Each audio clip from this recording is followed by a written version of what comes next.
이 시간 함께 우리 서로 앞뒤 좌우로 함께 인사하며 나갔으면 좋겠습니다. 꽃보다 당신이 더 아름답습니다, 멋집니다 라고 우리 함께 인사하며 나갈까요? 네, 한 번만 하면 좀 섭섭하죠?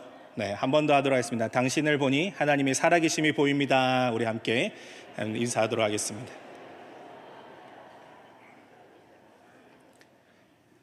네, 우리 모두는 인생의 고난 앞에서 자연스럽게 여러 질문을 던지게 됩니다. 왜 이런 일이 나에게 일어나는 것일지, 왜 내가 이런 고통을 또 겪어야만 하는지, 왜 하나님은 아무 말씀도 내게 하지 않으시는지에 대한 질문을 우리는 끊임없이 던지며 살아갑니다. 왜냐하면 이런 질문은 굉장히 우리 스스로가 인간적이고 또한 솔직한 우리의 모습이기 때문입니다. 우리는 아프고 억울할 때 그 이유를 알고 싶어 합니다. 왜 내게 이런 일이 일어나는지, 왜 내가 이 가운데 고통 가운데 있어야만 하는지, 왜 내가 눈물 가운데 이렇게 있어야만 하는지 우리는 계속해서 그 이유를 알고 싶어 합니다. 왜냐하면 이유를 알면 우리의 상황이 조금 더 나아지지는 않을까라는 생각을 하기 때문입니다. 그러나 가만히 들여다보면 결국 이런 질문 속에서 내가 바라는 것이 드러나는 것 같습니다. 내 인생이 얼마나 잘 풀리고 있는지, 그리고 나는 얼마나 괜찮은 사람인지, 그리고 내 존재가 어떤 존재인지를 증명하고자 하는 자기 증명의 욕구가 숨어 있는 것을 보게 됩니다. 그런데 아무리 성경을 살펴보아도 성경 말씀을 볼 때마다 우리가 당황스럽고 힘이 드는 이유가 있습니다. 그것이 뭘까요? 성경은 우리에게 왜라는 나의 질문에 명쾌한 대답을 주지 않고 있기 때문입니다. 그래서 성경은 오히려 우리에게 이렇게 묻고 있습니다. 지금 이 상황 속에서 너는 어떤 믿음으로 살아갈 것인지를 묻고 있습니다. 오늘 우리가 함께 나눌 로마서 이 8장 18절에서 28절 말씀도 어떻게 보면 우리에게 이 고난의 이유를 해명하기보다, 고난의 이유에 대해서 우리에게 이해시키려고 하기보다 그 가운데 어떻게 믿음으로 살아가야 될지를 우리에게 알려주고 있습니다. 하나님은 그 상황 속에서도 우리에게 어떻게 일하고 계시는지를 오늘 말씀은 우리에게 보여주고 있습니다. 그렇게 바울은 오늘 이 말씀에 가장 놀라운 은혜로 이렇게 선포하고 있습니다. 현재의 고난은 장차 나타날 영광과 비교할 수 없다라고 하며 18절 말씀에 얘기하고 있습니다. 사도 바울의 오늘 본문의 이 고백, 우리가 함께 한번 말씀을 통해서 함께 읽었으면 좋겠습니다. 8장 18절 말씀입니다. 생각하건대 현재의 고난은 장차 우리에게 나타날 영광과 비교할 수 없느니라. 아멘. 바로 이것이죠. 바울은 고난을 가볍게 말하지 않습니다. 믿으면 고난이 없어진다라고도 말하지 않습니다. 그는 고난을 분명하게 현실로 인정하고 있습니다. 우리에게 닥쳐진 이 고난이 바로 내 눈앞에 있고 내가 맞닥뜨린 상황임을 우리에게 알려주고 있습니다. 그러나 그 고난을 바라보는 새로운 시선을 우리에게 알려줍니다. 바로 장차 나타날 영광이 우리에게 있음을 보라라고 얘기하고 있습니다. 우리가 지금 겪는 아픔과 눈물은 결코 끝이 아닙니다. 하나님은 지금 이 순간에도 더 크고 아름다운 영광의 목적을 우리를 통해서 이루어가고 계십니다. 이것은 머리로 이해되는 영역이 또한 아닙니다. 왜 이런 고난이 왔는지 우리는 다 알 수 없습니다. 때로는 아무리 생각해도 답이 나오지 않습니다. 그러나 바울은 그런 순간에도 하나님을 신뢰하고 하늘의 그 영광, 그 소망을 따라 걸어가라라고 우리에게 말하고 있습니다. 그렇게 우리가 마주해야 될 것은 이 고난이 지금 내 인생의 끝이 아니라 바로 시작임을 보기 시작하는 겁니다. 그렇게 하나님의 계획 안에서 이 고난이 내 눈앞에 펼쳐지는 이 아픔과 말로 다 할 수 없는, 아무리 생각해도 설명되지 않는 여러 상황 가운데 바로 하나님의 영광을 나타낼 그 길임을 마주할 수 있는 것, 바로 이것이 오늘 신앙의 삶임을 얘기하고 있습니다. 그렇게 우리가 이럴 때 붙잡아야 할 또 이 말씀을 이미 잠언은 우리에게 이렇게 말하고 있습니다. 잠언 3장 5절에서 6절 말씀입니다. 너는 마음을 다하고 여호와를 신뢰하고 내 명철을 의지하지 말라. 너는 범사에 그를 인정하라. 그리하면 내 길을 지도하시리라. 아멘. 바로 이것이죠. 우리는 모든 것을 다 이해할 수 없습니다. 그래서 이것을 내려놓음이 필요합니다. 그래서 우리에게 이해보다 더 중요한 것은 하나님을 향한 신뢰입니다. 그래서 이 길이 어두워 보여도 한 치 앞도 보이지 않아도 하나님이 반드시 그 영광을 위해 우리의 인생을 이끌어 계심을 믿음으로 선포해야 합니다. 그러면 이미 우리의 길을 인도하시는 그분이 우리를 가장 선하게 우리를 인도해 주고 계십니다. 그렇게 우리는 오늘 이 고난의 이유에만 매달릴 것이 아니라 그 고난을 통해 하나님께서 준비하시는 그 영광이 무엇인지를 바라보아야 합니다. 그 믿음의 눈을 뜰 수 있도록 우리는 계속해서 고분분투하며 이 땅의 삶 가운데 살아가야 합니다. 그렇게 지금 이 순간 주님을 신뢰하며 소망으로 걸어가야 합니다. 왜냐하면 예수님께서도 우리와 동일한 육체를 입고 이 땅에 오셨습니다. 그리고 우리의 동일한 육체를 입고 이 땅에 오신 주님께서 바로 하늘아버지의 그 영광을 소망하며 이 땅의 삶을 걸어가셨습니다. 그러면 우리도 그 길을 따라가는 그리스도인으로서 온전히 하늘아버지를 신뢰하며 그 소망의 길로 걸어가야 합니다. 그 소망을 바라볼 수 있는 믿음을 달라고 우리는 또한 기도해야 합니다. 그렇게 우리에게 중요한 것은 이해를 원하는 신앙이 아니라, 이해가 우리의 인생의 중심이 되는 것이 아니라 하나님을 신뢰하는 중심이 우리의 신앙에 있도록 우리는 소망해야 합니다. 그래서 우리에게 닥쳐진 고난과 상황과 그 모든 것 가운데 해결을 원하는 것이 아니라 하나님을 바라볼 수 있는 시선을 키우는 힘을 우리는 원해야만 합니다. 그렇게 우리는 이런 고난과 말로 다 할 수 없는 우리의 닥쳐진 이 현실과 상황 가운데서 왜를 넘어서 그 이유를 구하는 우리의 삶을 넘어서 어떻게 하나님이 일하실 것인지, 어떻게 하나님의 영광이 나타날 것인지에 대한 그 놀라운 믿음의 길로 우리는 나아갈 수 있게 됩니다. 그 은혜의 삶을 향해서 우리는 나아가야만 합니다. 그런데 그렇게 살아가고자 열심히 우리가 결단하고 또 열심히 신앙의 삶 앞에 서기를 노력합니다. 그리고 많은 분들이 고분분투하며 살아가고 있음을 우리는 또한 알고 있습니다. 그 누구보다 우리의 삶을, 나의 마주친 이 삶의 현실 앞에 우리는 그 어려움을 또한 마주하고 있습니다. 그렇게 바울은 우리에게 이렇게 얘기합니다. 우리는 지금 살아가는 세상 가운데 여전히 피조물들의 탄식을 보고 있다라고 19절에서 얘기하고 있습니다. 사도 바울은 이 고통이 단순히 인간의 문제만이 아니라 바로 온 피조물이 탄식하고 있음을 우리에게 알려주고 있습니다. 그래서 22절에 자연세계 전체가 함께 탄식하며 그리고 신음하고 있다라고 말하고 있습니다. 바로 이것이 죄의 결과이기 때문입니다. 우리가 닥쳐진 인생의 이 고통과 탄식과 신음과 이 아픔은 단순히 우리에게 주어진 것이 결코 아니라는 겁니다. 바로 죄로 인해 온 피조물이 이 죄로 인해 탄식과 고통 가운데 마주하고 있음을 말씀은 얘기하고 있습니다. 또한 거기서 끝나는 것이 아니라 온 피조물의 탄식과 고통뿐만 아니라 23절의 말씀에 봤더니 그뿐만 아니라 우리 성도들조차도 속으로 탄식하며 이 말로 표현할 수 없는 아픔과 고통 가운데 서 있음을 얘기하고 있습니다.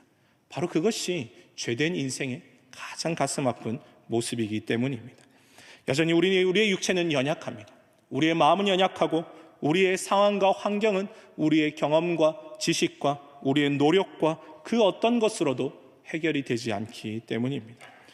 왜냐하면 결국은 아직 완성되지 않은 구원의 현실 속에 우리가 살아가고 있음을 인정해야만 합니다. 우리의 능력으로도 되지 않고 우리의 어떤 힘으로도 되지 않고 우리가 손에 움켜쥐고자 하는 무수히 많은 물질로도 되지 않음을 세상은 얘기하고 있습니다. 다른 어떤 사람으로도 되지 않으며 어떤 관계와 어떤 상황과 아무리 우리가 움켜쥐고자 하는 어떤 욕망으로도 우리는 결코 이 탄식과 고통 앞에서 벗어날 수 없음을 말씀은 얘기하고 있습니다. 그러면 도대체 답이 어디 있습니까? 라는 질문을 우리는 할 수 있습니다. 그 가운데 바울은 우리 23절을 통해서 이렇게 얘기합니다. 그럼 우리가 기다려야 될 것, 바로 그것이 무엇이냐 했더니 바로 양자 될 것, 곧 우리 몸의 속량을 기다리라 라고 바울은 얘기하고 있습니다. 바로 이것이죠. 구원입니다. 다른 그 무엇으로 우리의 죄로 인해 들어온 이 고통과 탄식의 문제가 해결되지 않음을 바울은 얘기하고 있습니다. 그러면 우리가 이 탄식과 온 피조물의 탄식과 신음 가운데 해결할 수 있는 그 유일한 길은 바로 무엇입니까? 양자되는 것, 바로 우리 몸의 속량이다라고 얘기하고 있습니다. 그래서 바울은 로마서 1장에서부터 7장에 이르기까지 계속해서 얘기했습니다. 오직 이 모든 문제를 해결할 수 있는 분은 우리 주 예수 그리스도밖에 없음을 바울은 계속해서 고백했습니다. 다른 그 무엇으로도 되지 않음을 바울은 계속해서 말합니다. 오직 예수 그리스도밖에 없다라고 바울은 선포하고 있습니다. 단순한 문제의 해결, 잠깐의 회복을 우리는 바랄 수도 있고 잠깐 누릴 수도 있습니다. 하지만 하나님의 자녀로서 완전한 구원이 이루어지고 우리의 몸까지 영광스럽게 변화되는 그날 우리는 비로소 고통과 탄식을 넘어서 참된 소망으로 옮겨질 수 있음을 오늘 말씀은 우리에게 얘기하고 있습니다. 그러면 이 소망이 우리에게 눈에 보인다라면 우리가 참 어떻게 보면 잘 기다릴 수 있을 것 같은데, 이 소망이 눈에 잘 보이십니까? 잘 보이지 않죠. 그러니 여전히 우리는 또 쓰러지고 낙망하고 또 힘겨워하고 흔들리기도 합니다. 그러면서 바울은 오늘 우리에게 이 소망에 대해서 또한 얘기하고 있습니다. 24절에서 25절 말씀입니다. 우리가 소망으로 구원을 얻었음에 보이는 소망이 소망이 아니니 보는 것을 누가 바라리요? 만일 우리가 보지 못하는 것을 바라면 참음으로 기다릴지니라. 아멘. 바울은 무엇을 얘기합니까? 참된 소망이 눈에 보인다라고 말합니까? 눈에 보이지 않는다라고 말합니까? 눈에 보이지 않는다라고 말하고 있습니다. 눈에 보이면 그래도 이 눈에 보이는 소망을 붙들고 마주하고 우리가 계속해서 하루하루를 그래도 기쁨과 은혜로 살아갈 수 있을 것 같은데, 이 소망이 눈에 보이지 않는다라고 얘기합니다. 그렇게 우리는 너무너무 여전히 힘든 가운데 있는 것 같습니다. 저도 그렇습니다. 때때로 힘듦과 고통과 탄식 가운데 이 소망이 내 손에 움켜질 수 있다라면, 이 소망이 내 눈앞에 당장 보인다라면 얼마나 쉽게 그 길들을 이겨낼 수 있겠습니까? 그런데 그렇지 않더라고요. 전혀 이 소망이 한 치 앞도 보이지 않는 것만 같습니다. 그런데 말씀은 무엇을 얘기합니까? 당장 이해되지 않고 그리고 당장 손에 잡히지 않더라도 하나님께서 반드시 약속하신 그 언약대로 이뤄가실 그 은혜를 붙들고 구원의 완성을 믿으며 기다리라라고 얘기하고 있습니다. 바로 이것이 믿음이다라고 성경은 말하고 있습니다. 우리 믿는 사람들에게 가장 필요한 자세는 바로 이것입니다. 왜 이런 일이 생겼는지에 대해 우리는 끝없이 질문하지만 우리는 답을 찾지 못합니다. 하지만 그 상황 속에서 어떻게 믿음으로 이것을 견뎌내야 될지를 우리가 고민하고 기도하기 시작하는 순간 우리의 삶에 많은 문제들이 답이 달라지기 시작합니다. 바로 소망을 품은 사람, 소망을 마주하는 사람, 눈에 보이지 않는 그 소망을 믿고 기다리는 사람은 왜에 대한 질문을 던지는 사람이 아니라 어떻게 일하실 것인지에 대해 질문을 던지는 사람이 됩니다. 세상은 고통 속에서 답을 기다리고 있습니다. 우리도 답을 기다리지만 세상 또한 이 고통과 탄식의 상황 가운데 답을 기다리고 있습니다. 그러나 이 답 가운데 바울이 먼저 우리에게 얘기한 것은 19절에 피조물이 고대하는 바는 하나님의 아들들이 나타나는 것이니 라고 말하고 있습니다. 이 탄식과 고통의 세상 가운데 결국 세상 또한 그 바라는 바가 무엇이라고 얘기합니까? 그들이 기다리는 답은 누구라고 얘기합니까? 바로 하나님의 자녀들이다 라고 바울은 얘기하고 있습니다. 세상은 지금도 무너지고 있습니다. 어떻게 보면 주님 다시 오시는 그날까지 이 땅에 뒤틀려진 욕망으로 가득한 이 세상은 끝없이 무너져 갈 수밖에 없습니다. 하나님 앞에서 소망을 찾을 수 없고 그 예수 그리스도의 구원의 은혜 앞에서 소망을 찾을 수 없는 이 세상은 끝없이 무너질 수밖에 없습니다. 뒤틀린 욕망은 우리로 하여금 하나님의 지혜를 보지 못하도록 계속해서 덮고 있기 때문입니다. 우리의 욕망은 하늘의 지혜를 덮고 우리의 죄악은 하나님의 구원의 은혜를 마주하지 못하게 만들고 있습니다. 그런 세상 가운데 세상이 여전히 바라는 것은 무엇이라고 얘기합니까? 하나님의 아들들을 통하여서 보이지 않는 소망이 드러남을 원한다라고 말씀은 얘기하고 있습니다. 그렇다면 이 소망의 주체 곧 누가 되어야 되겠습니까? 누가 되어야 될까요?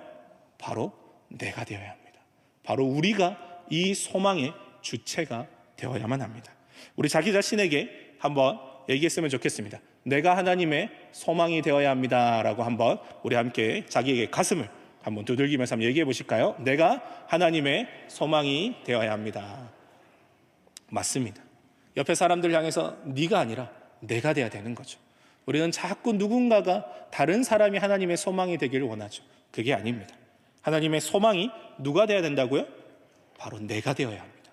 바로 이것을 말씀은 우리에게 얘기하고 있습니다. 하나님의 자녀들, 우리 성도들이 믿음으로 살아갈 때 이 보이지 않는 소망을 바라며 고분분투하며 여전히 고통과 탄식이 가득한 이 땅의 삶 가운데 믿음으로 살아감을 통해 세상이 소망을 마주할 수 있게 된다라고 오늘 말씀은 우리에게 얘기하고 있습니다. 그런데 우리 성도들 또한 이런 세상을 바라보며 여전히 세상 가운데 똑같이 낙심하고 절망하고 탄식만 하고 있다라면 어떻게 되겠습니까? 세상 가운데 그 어느 누구도 소망을 보여줄 수 없는 거죠. 그럼 세상은 이렇게 탄식하는 가운데 하나님의 아들들이 나타나는 것을 고대하는 그 세상 가운데 우리가 무엇을 보여줄 수 있겠습니까?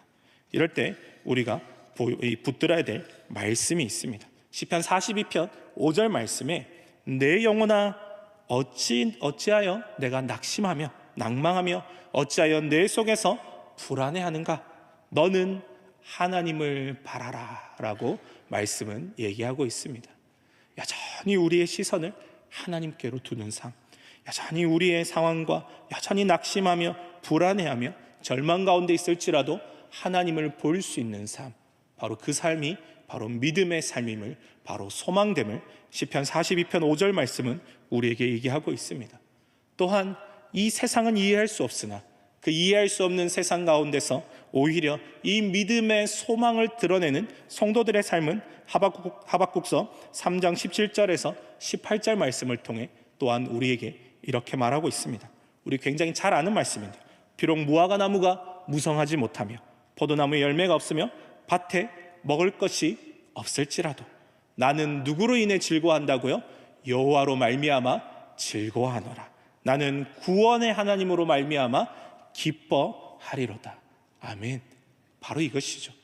우리의 삶 가운데 여전히 한치 앞에 소망이 보이지 않는 그 가운데 여전히 세상 가운데 세상이 보여주는 것과 그리고 삶의 많은 고통과 문제 앞에서 아무것도 해결된 것이 없는 것만 같은 그때에도 우리는 어떠한 존재라고 얘기합니까?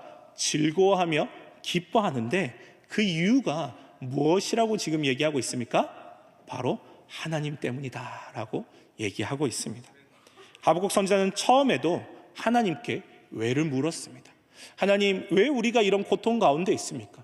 하나님, 왜 우리를 버리셨습니까?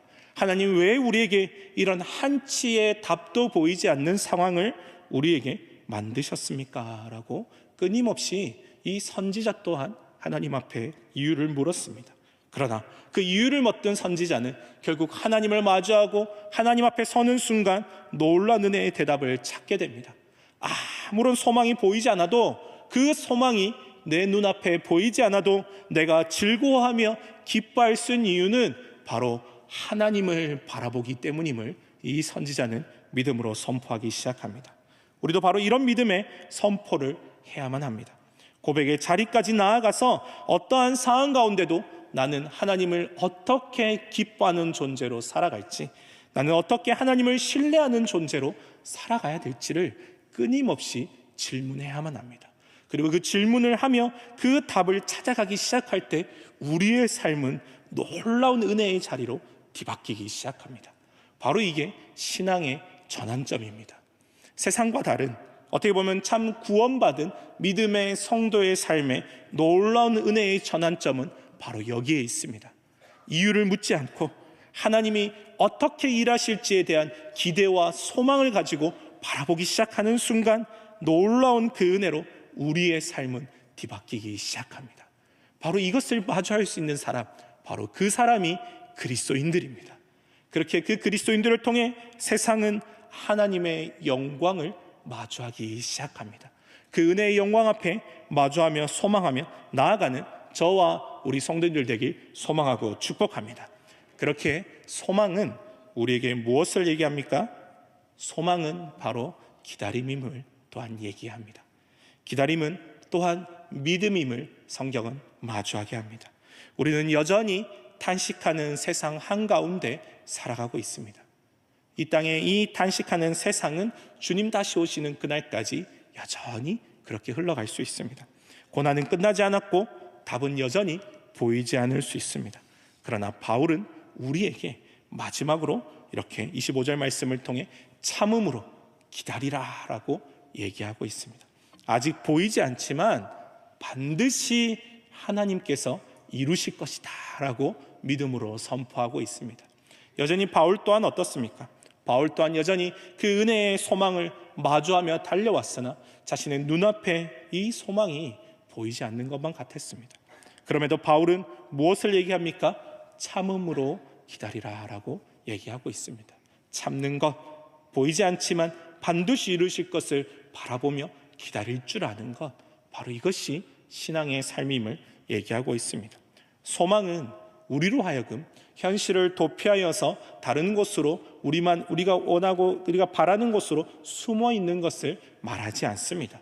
때때로 동굴로 들어가고 산속에 들어가서 그냥 그렇게 살아가는 것을 얘기하지 않습니다. 여전히 세상은 고통 가운데 있고 세상은 여전히 탄식과 이 눈물과 아픔 가운데 있는 이 땅 한가운데서 참음으로 기다리며 소망을 마주하라라고 우리에게 말하고 있습니다. 오히려 우리를 더 깊은 신뢰와 인내의 삶으로 우리를 인도하고 있습니다. 그렇게 믿음의 삶은 곧 인내의 삶임을 성경은 우리에게 말하고 있습니다.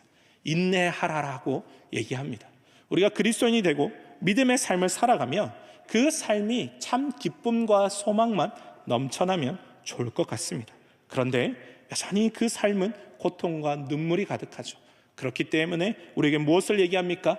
인내하라라고 또한 바울은 얘기합니다. 기다리라고 얘기합니다. 그리고 그 소망 안에서 하나님의 자녀들을 통해 그 기다림이, 그 인내가 왜 소망이 되는지를 우리를 통하여 보여주라라고 얘기하고 있습니다. 그렇게 될 때 우리가 해야 될 아주 적극적이며 신앙인들에게 있어, 그리스도인들에게 있어 가장 적극적인 믿음의 모습이 있습니다. 바로 그것은 기도하는 것입니다. 기도의 자리를 지키는 것입니다. 이것은 굉장히 적극적인 신앙의 표현입니다. 세상과 동일하게 당장에 내가 움켜쥘 수 있고 당장에 답을 찾을 수 있는 방법을 간구하고 당장에 이 움켜쥘 수 있는 이 정답을 내 손에 움켜쥐는 것이 아닙니다. 무엇을 얘기하냐 했더니 기도할 수 없을 때조차 하나님이 일하고 계심을 믿고 그 소망이 눈에 보이지 않으나 하나님이 여전히 일하시며 우리를 붙들고 계심을 믿고 기도하라라고 얘기하고 있습니다. 그래서 바울은 26절에서 27절을 통해 그런 우리를 향해 때때로 탄식하며 슬픔과 고통 가운데 기도조차 할 수 없는 우리를 대신하여 성령이 기도하고 계심을 우리에게 알려주고 계십니다. 그렇게 우리가 기도의 자리를 붙들어야 될 이유가 여기 있습니다. 살다 보면 정말 기도조차 나오지 않을 때가 있지 않으십니까? 다들 아니신가 보네요. 네. 참 저도 그런 것 같습니다. 이렇게 막 여러 상황과 환경 가운데 하나님 이게 기도하는 게 맞습니까? 하나님 진짜 지금 이게 기도하는 게 이 기도하러 나아가 기도의 자리를 지키는 게 맞습니까? 라는 질문을 던질 때가 있습니다. 마음이 너무 아프고 상황이 엄청나게 복잡해지며 무슨 말을 해야 될지, 어떤 기도를 하나님 앞에 올려드려야 될지, 하나님 진짜 이 답은 있습니까? 하나님 이 문제의 해결은 과연 내 삶에 있기는 합니까? 라는 질문을 저도 던질 때가 참 많았습니다. 그런 상황 가운데 바울은 우리에게 약속해 주고 있습니다.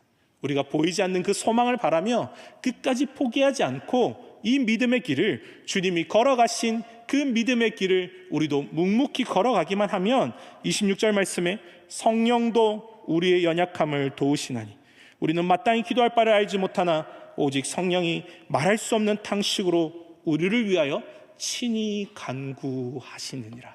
아멘. 바로 이것입니다.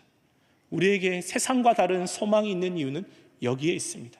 구원받은 우리에게 성령이 오셨습니다. 그리고 그 양자된 우리에게 성령이 오심을 통하여 성령이 이제 말할 수 없는 탄식과 우리의 연약함을 도우시며 우리가 마땅히 간구해야 할 바를 대신 기도해 주신다라고 성경은 약속해 주고 있습니다. 바로 이것이죠. 기도할 힘조차 없을 때에도 성령이 기도하심을 믿으십시오. 그리고 그것을 바라보십시오. 바울이 말한 우리의 연약함은 단순한 능력 부족을 말하는 것이 아닙니다. 이 연약함은 때때로 우리 또한 이 탄식하는 세상을 살아가며 고분분투했으나 여전히 지치고 여전히 우리도 쓰러질 수밖에 없고 다시 일어날 힘조차 없는 세상의 공격과 어려움과 마음의 힘듦과 낙담 가운데 있는 영적으로 지침을 또한 우리에게 말하고 있습니다. 이것은 또한 마음으로 무너져 아무 말도 하지 못하는 지쳐있는 우리의 상황을 또한 얘기하기도 합니다. 기도해야 된다는 걸 알고 있지만 무엇으로 기도해야 될지, 기도해야 되지만 기도의 자리를 붙들어야 되지만 과연 그 자리에 나아갈 힘조차 없는 우리를 향해 하나님은 놀라운 은혜의 약속을 주시고 계십니다. 바로 그때 성령께서 우리 안에서 말할 수 없는 탄식으로 우리를 대신하여 기도하고 계시다라고 약속해 주고 계십니다. 그렇게 우리는 이 소망을 붙들어야만 합니다. 이것은 우리의 상황과 어떠함으로 인해서 결코 패하여지지도 않고 없어지지 않는 약속입니다. 하나님 우리에게 주신 이 약속은 우리의 어떠함과 상관없이 우리의 자녀된 우리를 향해 베푸시는 하늘아버지의 놀라운 축복이며 사랑이십니다. 그렇게 우리가 이 은혜를 붙들고 나아가야 합니다. 우리는 하나님께 여전히 말하지 못하지만 성령은 하나님 아버지 앞에서 우리의 마음을 아시고 정확하게 우리의 머리털까지 세신 받으신 그 은혜로 우리의 삶의 모든 상황과 환경을 아시며 우리를 대신하여 기도해 주십니다. 바로 그렇기에 이 성령을 붙들고 이 약속의 말씀을 붙들고 오늘 하루도 이 일주일의 삶도 우리는 한 걸음 한 걸음 걸어갈 수 있는 힘을 얻게 됩니다. 그렇게 27절 말씀에 바울은 또한 이렇게 얘기합니다. 마음을 살피시는 이가 성령의 생각을 아시나니. 마음을 살피시는 이가 성령이 우리를 대신하여 탄식하는 그 성령의 생각을 아신다라고 말하고 있습니다. 왜냐하면 이는 성령이 하나님의 뜻대로 누구를 위해 간구하신다라고 말하고 있습니까? 성도를 위하여 간구하신다라고 얘기하고 있습니다. 내 기도가 맞는 기도일지, 하나님의 뜻대로 내가 과연 기도는 하고 있는 것일지 여러 고민과 의심이 들 때도 있습니다. 하지만 바울은 말합니다. 하나님은 성령의 마음을 아시고 성령은 하나님의 뜻대로 우리를 위해 기도하고 계시다라고 약속해 주고 계십니다. 그러면 우리가 기도를 해야 될까요? 안 해야 될까요? 기도를 해야 합니다. 기도를 멈출 이유가 전혀 없습니다. 때때로 아무 말도 하지 않아도 여전히 그분 앞에 나아가 엎드려 기도하십시오. 저는 우리 수영로교회가 참 너무 좋은 교회 중에 하나인 것이 바로 여기에 있습니다. 새벽과 금요 철야와 여러 그런 상황 가운데 우리의 이 강단이 열려 있고 강단 앞으로 나와 하나님의 보좌 앞으로 나아가는 그 마음으로 끝없이 기도하는 무릎이 있기 때문입니다. 그래서 무릎을 꿇고 기도하십시오. 어떠한 말로도 할 수 없을 때라도 나와 기도하십시오. 친히 우리를 향하여서 우리의 마음을 살피시는 이가 성령의 생각을 하시고 이는 성령이 하나님의 뜻대로 우리를 위하여 간구하고 계심을 믿으십시오. 그리고 때때로 이 낙심하고 낭망하고 있는 우리 옆에 지체들이 있다면 그 소망을 마주할 수 있게끔 붙들고 함께 나와 이곳에 엎드려 기도하십시오. 바로 그 자리가 필요합니다. 오늘날 우리가 너무나 편리한 이 세상 가운데, 편해진 삶 가운데 너무나 많은 것들을 잃어버렸습니다. 그 중에 하나가 무엇인가 했더니 바로 이 엎드려 기도하는 삶입니다. 하나님의 보좌 앞으로 나아가 엎드려 기도하는 삶입니다. 관절이 많이 안 좋으시죠? 네. 그러다 보니 요즘에 식당들도 보면 점점 앉는 자식들이 많이 없어지더라고요. 근데 그런 상황 가운데도 그런 모든 것을 내려놓고 하나님 앞에 나아가 엎드려 기도하십시오. 하나님 앞에 나를 내려놓으십시오. 주님, 저는 아무것도 할 수 없습니다. 주님, 저는 무익한 자입니다. 주님, 붙들어 주십시오. 이 소망의 약속대로 이루어 주십시오 라고 기도하셔야 됩니다. 이보다 더 든든한 중보자가 어디에 있습니까? 사람은 말로 할 뿐이 대다수입니다. 그렇죠? 옆에 분들한테 우리가 막 하면서 많이 힘들고 이런 분들이 기도 부탁합니다 하면은 네, 기도할게 하고 기도 많이 하십니까? 우리 수영로교회는 기도 많이 하시죠. 그렇죠? 네, 맞습니다. 하지만 그보다 잊지 않으시고 생각날 때만 기도해 주시는 것이 아니라 쉬지 않고 늘 우리를 향해 기도하고 계시는 분이 계십니다. 그 은혜를 기억하십시오. 우리의 기도가 막힐 때 성령은 일하고 계십니다. 우리가 말할 수 없을 때 성령은 우리를 대신하여 기도하고 계십니다. 그렇게 해서 나 자신을 보며 너무 낙심하지 마십시오. 너무 좌절하지 마십시오. 그렇게 우리가 붙들고 나아가야 될 것은 바로 내가 말하지 못해도 내 마음의 탄식을 하나님이 듣고 계신다라고 오늘 바울은 약속해 주고 있습니다. 이 약속의 말씀이 우리에게 주어졌습니다. 성령이 지금도 우리를 향해 기도하고 계시다라고 약속해 주고 계십니다. 우리가 얼마나 유창하게 말하는지는 중요하지 않습니다. 우리가 방언으로 기도하는 것만 중요한 것이 아닙니다.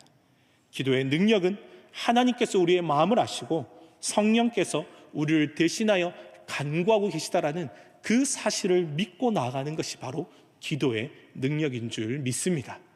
그렇게 기도의 자리를 지키십시오. 여전히 기도가 막히고 말이 나오지 않는 시간 가운데 있는 우리 성도들이 있다면 우리 이 기도의 자리를 붙드십시오. 성령이 말할 수 없는 탄식으로 나를 향해 기도하고 계심을 믿음으로 선포하십시오. 그리고 이 약속의 말씀을 붙드십시오. 그러면 하나님께 아무 말도 못 드리고 눈물만 흘릴 때에도 괜찮습니다. 주님은 우리의 모든 것을 다 알고 계시다라고 약속해 주고 계십니다. 한나의 다 말로 닿을 수 없는 그 탄식의 기도 가운데 하나님은 들으셨고 그 한나를 통하여 한 민족, 이스라엘의 약속의 민족을 이끌어갈 민족의 지도자를 보내주셨습니다. 한나는 그렇게 기도한 적이 없습니다. 그냥 자신의 이 상황과 자신의 이 말로 닿을 수 없는 탄식 가운데 한나가 한 것은 무엇이었습니까? 기도의 자리를 붙드는 것이었습니다. 여전히 말로 닿을 수 없으나, 여전히 눈물만 흘리고 있으나, 그러나 우리의 마음을 살피시는 이가 성령의 생각을 아시고 성령이 우리를 대신하여 기도하고 계심을 믿고 있었기에 그 자리에 나아갔더니 하나님은 그런 나의 기도를 통해, 그 믿음을 통해 놀라운 믿음의 역사를 이루어가고 계심을 보여주셨습니다.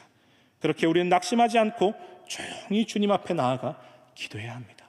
기도가 되지 않아도 하나님이 일하고 계심을 믿고 기도의 자리를 지키십시오. 그 기도의 사람이 누가 되어야 될까요? 누가 되어야 될까요? 내가 되어야 됩니다. 다른 사람이 아닙니다. 내가 곧 그 기도의 사람이 되어야 될 줄 믿습니다. 그렇게 우리 다시 한번 자기 자신을 하면서 내가 기도의 자리를 지키겠습니다 라고 우리 한번 했으면 좋겠습니다. 맞습니다. 이 기도의 자리를 끝까지 지키십시오. 어떠한 상황에도 기도의 자리를 지켜야 됩니다. 그렇게 되면 소망을 바라보지 않고 끝없이 왜 묻는 세상 가운데 하나님이 어떻게 일하시는지 우리는 궁금했죠? 로마서 8장 28절 말씀에 이렇게 얘기하고 있습니다. 모든 것이 합력하여 선을 이룬다라고 약속해주고 계십니다. 굳건한 믿음의 확신을 가지며 이렇게 선포합니다. 우리가 알거니와 하나님을 사랑하는 자 곧 그의 뜻대로 부르심을 받은 자들에게는 모든 것이 합력하여 선을 이루느니라. 아멘. 바로 이것이죠. 이 합력하여 선을 이룸이 어디로부터 시작됐습니까? 소망을 바랄 수 없는 중에서부터 시작되었습니다. 탄식하는 중에서부터 시작되었습니다. 고통 가운데서부터 시작되었습니다. 그 가운데 우리가 바라볼 수 없는 이 소망을 바라고 성령의 도우심을 붙들고 기도의 자리를 지키며 나아갔더니 모든 것이 합력하여 선을 이룬다라고 오늘 말씀은 우리에게 약속해 주고 있습니다. 기쁘고 좋은 일도 있고 슬프고 고통스러운 일도 있습니다. 심지어는 이해되지 않고 이해할 수 없는 일들도 우리에게 일어납니다. 설명할 수 없는 그 순간들 가운데 우리가 서 있는 것을 또한 보게 됩니다. 그러나 바울은 오늘 이게 무엇을 얘기합니까? 그 모든 상황, 모든 탄식, 모든 고통을 하나님이 다 엮으셔서 결국은 합력하여 선을 이루신다라고 우리에게 약속해 주고 있습니다. 이 합력한다라는 말은 여러 가지 요소들이 함께 작용하는 것을 의미합니다. 이게 무슨 의미가 있지? 왜 이런 일이 내게 일어났지? 라고 했던 그런 모든 순간들이 다 하나씩 하나씩 엮여서 나중에 봤더니 놀라운 하나님의 섭리로 이루어졌음을 보게 됩니다. 하나님은 우리 인생에 이해할 수 없는 그 모든 조각들을 하나하나 이어 붙이고 계십니다.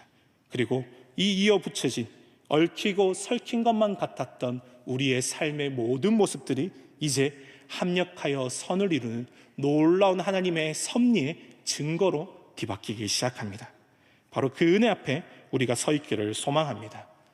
여러분, 옷을 보십시오. 이 옷을 보면 어떻게 되어 있습니까? 가로 세로로 계속해서 얽히고 설켜 있습니다.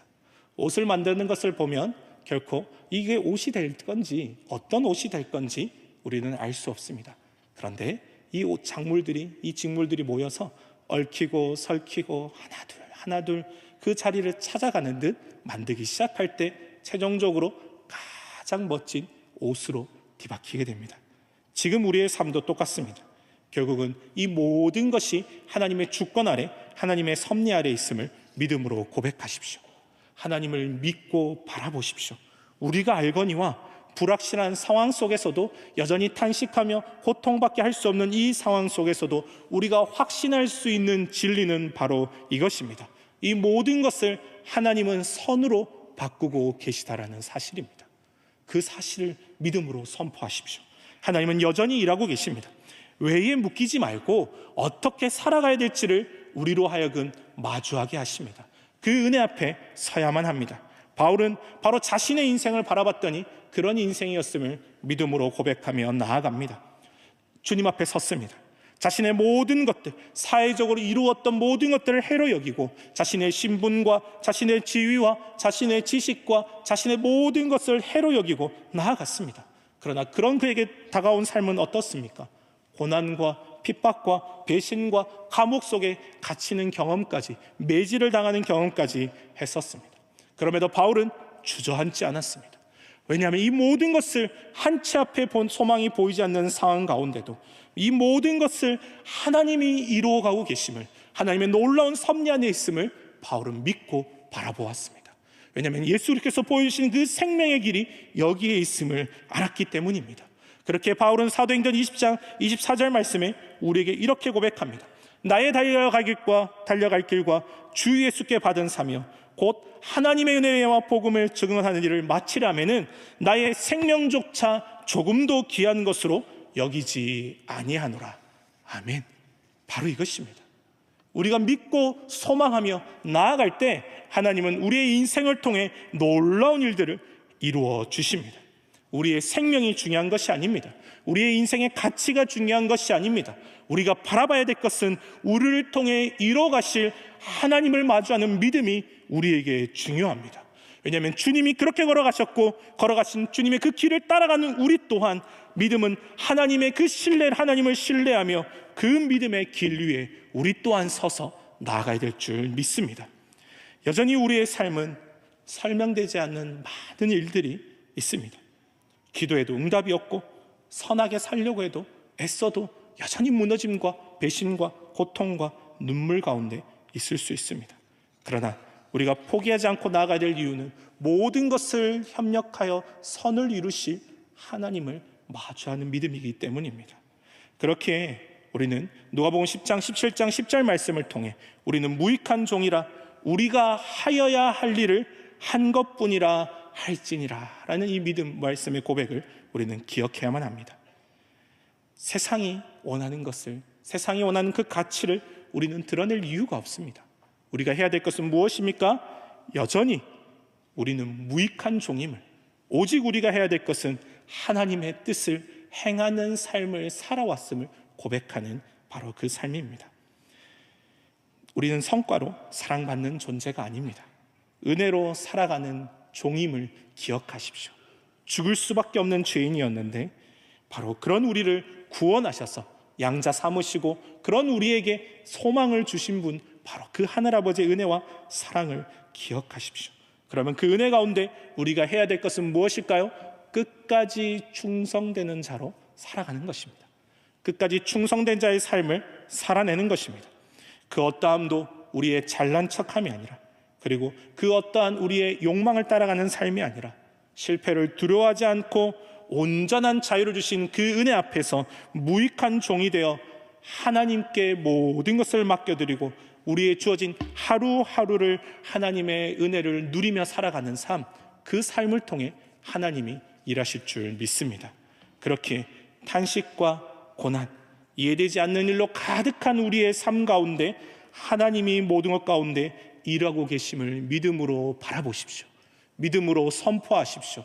내 자녀를 바라보며, 우리의 가족들을 바라보며, 나의 상황을 바라보며 여전히 답은 보이지 않지만, 그러나 이 모든 것을 내가 통제할 수 없음을 말하고, 모든 걸 이해할 수 없음을 말하며 오직 성령의 도우심을 따라 살아가야 됨을 믿음으로 선포하십시오. 그러면 이 하루하루가 놀라운 소망의 날로 뒤바뀔 줄 믿습니다. 바로 이 삶이 무익한 종의 삶입니다. 나는 아무것도 아닙니다, 주님. 나의 힘으로 아무것도 할 수 없습니다. 주님이 도우시지 않으면 나는 살 수 없습니다. 주님, 나를 도와주십시오. 하나님의 자녀된, 하나님의 딸된, 하나님의 아들된 나의 삶을 붙드시고 하나님 은혜 가운데 함께하여 주시옵소서. 그렇게 될 때 나는 여전히 이 땅의 삶 가운데 조용히 내게 주어진 하루하루를 충실하게 하나님의 뜻에 순종하며 저는 걸어가겠습니다. 한치의 소망이 눈앞에 보이지 않는다 할지라도, 그러나 이미 약속하신 그 소망을 마주하며 걸어가겠습니다 라고 우리는 믿음으로 선포해야 합니다. 놀라운 사실은 우리의 이해가 멈출 때 우리의 믿음을 통해 하나님은 역사하기 시작하십니다. 그 은혜의, 놀라운 은혜의 경험을 하는 저와 우리 성도들 되길 소망하고 축복합니다. 그렇게 우리의 이해가 멈출 때 우리의 믿음이 걸어가기 시작함을 경험해야만 합니다. 그렇게 하기 위해 우리는 끝없이 기도의 자리를 붙들고 말씀 앞에 서며 하나님의 은혜를 간구하십시오. 그리고 홀로 그 상황 가운데 있는 것이 아니라 믿음의 공동체와 함께 붙드십시오. 믿음의 공동체와 함께 이 길 가운데 탄식하며 아파하는 영혼들을 일으켜 세우고 그 사람들을 세워주십시오. 그리고 기도해 주십시오. 함께 나아가십시오. 그러면 조용히 꾸준히 걸어가는 우리의 믿음의 삶을 통해 하나님의 역사의 증거가 될 줄 믿습니다. 바로 그 역사의 증거가 바로 누가 되어야 할까요? 바로 우리가 되어야만 합니다. 그 은혜의 삶 앞에 살아가는 저와 우리 성도들 되길 소망하고 축복합니다. 말씀을 마무리하며 마지막으로 로마서 8장 18절과 28절 말씀을 함께 읽었으면 좋겠습니다. 생각하건대 현재의 고난은 장차 우리에게 나타날 영광과 비교할 수 없도다. 우리가 알거니와 하나님을 사랑하는 자, 곧 그의 뜻대로 부르심을 입은 자들에게는 모든 것이 합력하여 선을 이루느니라. 아멘. 이 믿음의 발걸음을 주님 다시 오시는 그날까지 걸어가는 저와 우리 성도들 되길 소망하고 축복합니다. 아멘. 기도하도록 하겠습니다. 사랑과 은혜의 하나님, 오늘도 저희는 이해할 수 없는 수많은 일들 가운데 살아갑니다. 왜 이런 일이 나에게 일어났는지, 왜 하나님은 아무 말씀도 하지 않으시는지 끝없는 질문 속에 때로는 지치고 때로는 낙심함을 보게 됩니다. 그러나 주님, 우리에게 이 명쾌한 답을 주시기보다 어떻게 믿음으로 살아갈 것인가를 물으시는 주님의 음성에 귀 기울이는 우리가 되게 하여 주시옵소서. 오늘 말씀을 통해 고백하며 나아갑니다. 현재의 고난은 장차 나타날 영광과 비교할 수 없음을 고백합니다. 지금 우리가 겪는 아픔이 끝이 아님을 믿습니다. 하나님께서 우리를 위하여 준비하신 크고 아름다운 영광을 소망으로 바라보게 하여 주시옵소서. 우리의 눈에 보이지 않아도, 우리의 마음에 이해되지 않아도 주님의 신실하심을 붙들고 걸어가는 우리가 되게 하여 주시옵소서. 기도조차 나오지 않는 날들에도 말할 수 없는 탄식으로 간구하시는 성령을 붙들고 나아갑니다. 그렇게 그 믿음 앞에서 우리는 오늘도 무릎을 꿇으며 나아갑니다. 주님, 우리 가운데 함께하여 주시옵소서. 모든 것을 아시는 그 은혜가 우리의 이해가 멈출 때 믿음은 주님을 바라보며 계속해서 걸어가는 그 은혜의 삶을 경험하게 하여 주시옵소서. 모든 것이 합력하여 선을 이름을 믿고 선포하오니 우리 가운데 주님의 선을 이루어 가 주시옵소서. 그래서 세상의 성과주의 앞에, 세상의 가치 앞에 흔들리지 않게 하시며 쓸모 있는 자가 아니라 충성된 종으로 살아가는 은혜의 삶을 살아가게 하여 주시옵소서. 그렇게 오늘 하루도 우리는 조용히 꾸준히 믿음의 발걸음을 하며 걸어가겠사오니 주님 우리 가운데 새 힘 주시며 우리 가운데 함께하여 주시옵소서. 우리 먼저 그 앞서 길을 걸어가시며 우리의 소망 되신 예수 그리스도의 이름으로 기도드리옵나이다. 아멘. 사랑의 하나님, 참 감사드립니다. 변함없이 죽을 수밖에 없는 우리의 인생을 향해 그 아들을 보내시고 죽기까지 사랑하심으로 우리를 구원하여 주심을 감사드립니다. 그렇게 우리가 할 수 있는 것, 그 아들의 의를 힘입어 하나님의 보좌 앞에 나아갈 수밖에 없음을 고백합니다. 우리의 능력으로 되지 않고 우리의 어떤 물질로도 되지 않으며 우리의 지혜로도 되지 않고 우리의 경험으로도 되지 않음을 고백합니다. 그렇게 오직 예수 그리스도의 십자가의 보혈을 피를 힘입어 나아가오니 무익한 우리를 받아 주시옵소서. 우리의 삶 가운데 역사하시며 우리의 삶을 붙들어 주시옵소서. 여전히 눈물과 고통과 탄식 가운데 있는 우리의 삶을 돌아보시며 우리의 모든 것을 아시고 우리의 모든 삶을 이해하시는 주님의 그 은혜 앞에 나아가게 하여 주시옵소서. 여전히 이루 말할 수 없는 좌절과 낭만과 눈물과 육체적 고통과 마음적 고통과 여러 아픔과 슬픔 가운데 있는 우리 성도들에게 찾아가 주시옵소서. 위로하여 주시며 새 힘 더하여 주시며 강건함으로 주님 붙들어 주시옵소서. 그래서 바라볼 수 없는 중에도 그 소망을 바라볼 수 있는 믿음의 견고함을 우리에게 허락하여 주시옵소서. 그렇기 때문에 우리의 삶의 모든 상황을 뛰어넘어 일하시는 하늘아버지의 놀라운 그 은혜를 마주하는 우리의 삶이 될 수 있도록 주님 축복하여 주시옵소서. 그렇게 바랄 수 없는 중에 믿음으로 바라보게 하시며 아무 꿈꿀 수 없는 중에 우리에게 꿈꾸게 하시며 소망할 수 없는 중에 소망을 허락하사 우리의 모든 삶을 통하여 합력하여 선을 이루시는 그 은혜를 마주하며 경험하는 우리의 삶이 될 수 있도록 주님 축복하여 주시옵소서. 삶의 모든 자리마다 찾아가시며 위로하여 주시며 새 힘 더하여 주시며 능력 더하여 주시며 세상의 그 어떠함 가운데도 우리를 붙드시고 놓지 않으시며 주의 굳건한 오른손을 우리와 함께 하시는 그 은혜를 경험하는 이 한 주의 삶이 될 수 있도록 주님 축복하여 주시옵소서. 주님의 은혜 없이는 살아갈 수 없음을 고백합니다. 성령의 능력 없이는 살아갈 수 없음을 고백합니다. 그렇게 주님 더욱더 무릎 꿇고 기도하는 우리가 되게 하여 주시옵소서. 말씀을 붙들고 그 능력을 경험하며 성령의 이루 말할 수 없는 탄식의 도우심을 경험하며 살아가는 우리가 되게 하여 주시옵소서. 그때 우리를 통하여 탄식하며 나가는 온 피조물이 이 땅이 하나님의 영광을 마주하는 그의 역사가 우리 모든 성도들을 통하여 펼쳐지게 하여 주시옵소서. 그때 우리를 통해 이루어지는 놀라운 그의 역사심을 통하여 이 세상 가운데 하나님의 주권과 하나님의 살아계심과 하나님의 한량없는 그 긍휼이 흘러가는 그 역사를 마주하게 하여 주시옵소서. 또한 이 나라 이 민족의 모든 아픔을 아시는 주님, 모든 아픔 가운데 함께 하시며 우리로 이해할 수 없는 이 상황 가운데도 하나님은 역사하시며 합력하여 선을 이루어 가심을 믿음으로 고백합니다. 그렇게 이 땅의 모든 고통 가운데 함께 하사 하나님의 주권이 선포되어지게 하여 주시옵소서. 하나님의 능력이 선포되어지는 이 나라 이 민족 되게 하여 주시옵소서. 그래서 모든 아픔과 고통과 주님 모든 불안과 배제와 모든 그 아픔의 모든 것들이 해결되어지게 하사 하나님의 이 나라의 주인 되시며 하나님의 평강이 선포되어지는 이 나라 이 민족 되게 하여 주시옵소서. 또한 주님 앞에 예물로 드려진 모든 손길들을 축복하여 주시며 마음으로 드려지며 물질로 드려지며 오직 삶의 주인이 하나님 되심을 고백하며 드려진 모든 예물들 가운데 은혜를 더하시며 드려진 그 손길들마다 흐르고 넘치도록 채워 주시옵소서. 하늘의 복으로 함께하사 이 땅의 삶을 살아가는 동안에 하나님을 향하여 경배하며 예배하며 살아가며 부족함이 없도록 흐르고 넘치도록 채워 주시옵소서. 그래서 모든 것이 주님께로 왔사오며 주님께로 기쁨으로 드리며 흘러 넘침으로 나아갈 수 있는 우리 모든 성도들의 삶이 될 수 있도록 주님 축복하여 주시옵소서. 감사드리며 우리의 모든 소망 되신 예수 그리스도의 이름으로 기도드리옵나이다. 아멘. 이제는 우리 주 예수 그리스도의 은혜와 하나님 아버지의 무한하신 그 사랑과 성령의 교통하심이 바랄 수 없는 중에 소망하며 탄식하는 중에 성령의 도우심을 구하며 기도함으로 합력하여 선을 이루며 달려나가기를 소망하는 모든 성도들의 삶 가운데 지금부터 영원토록 함께 계실지어다. 아멘.